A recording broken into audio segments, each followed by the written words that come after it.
Nu vil jeg lige vise en teknik, som man kan bruge, en tape-teknik, hvis man er vredet om på sin ankel.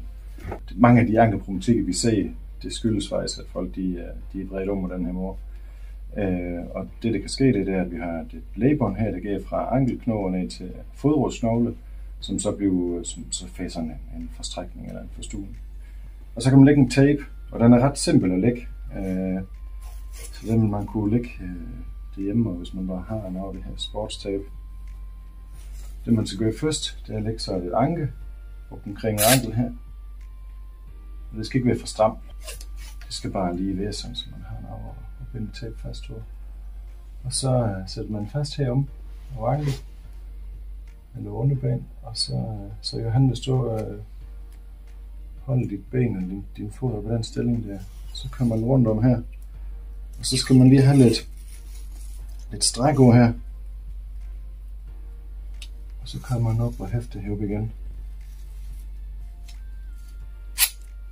Kan du mærke, det spænder lidt? Ja. Så kan man lige lægge et lag med i. Bare lige for at være sikker på at tape den bliver det. Så støtter den op omkring det lægebånd, det ligger her.